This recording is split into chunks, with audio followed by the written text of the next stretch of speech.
what got me over it was, how long have you been in real estate, Teron? Just recently. Okay. I'm very new to the industry, but I've been in sales for a long time, so I know what you're talking about. Okay. We have to So call leads. Yeah. in real estate, I was in a very small town. Everybody knew Hmm. everybody. And every day I would get online and I'd be like, ooh, what came on the market today? Hmm. And I would look at this, I'm like, oh my God, how did that agent get that listing? I didn't even Hmm. get a chance for an interview.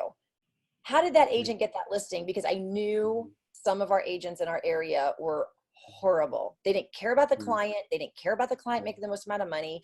They were Hmm. just churning deals.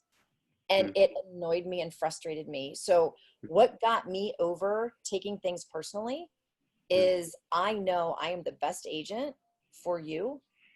So I had to call my leads to save them from my competition, Hmm. because the fear of knowing they were going to have a bad transaction was greater than my fear of picking up the phone. Hmm. And I had to grow into that, because when I first started making calls, I would look at the lead. I would spend 10 minutes on a lead trying to get to know where they're looking and get their habits. And I'd be like, oh, I don't want to call this one because da da da da. Hmm. Or I would talk myself out of calling someone that I talked to 3-4 months ago. So like, Hmm. oh, I don't want to call him back. I don't know what to say whenever I call him back. I'm just not going to call him,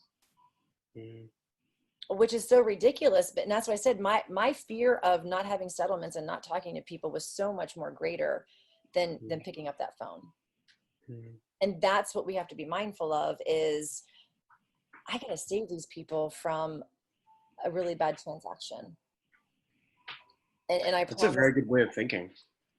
That's a very good way of thinking. I never thought of it like that. Yeah.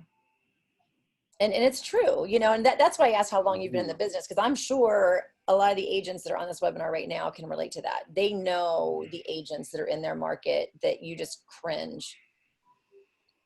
And, even when I'm talking to leads, I ask if they say they have an agent, I'll say, well, that's awesome. I don't want to step on toes, but can I ask how you know the agent? And Yeah. do you know the average agent only sells about 7 to 8 homes a year? Hmm. If the average agent only sells 7 to 8 homes a year, what do you do for a living? What do I do for a living?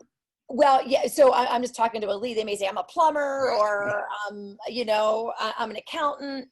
Okay. Well, if you only show up to work 7 or 8 times in a year, are you the best plumber for your Yeah. customers? Are you the best Yeah. accountant for your customers? Hmm. So, and the thing is, Teron, you may be new into the industry and you may not have the settlements under your belt, but use your brokerage, use your team, because that's part of what you're part of. And they're going to be mentoring you and they're going to be helping you through the transactions.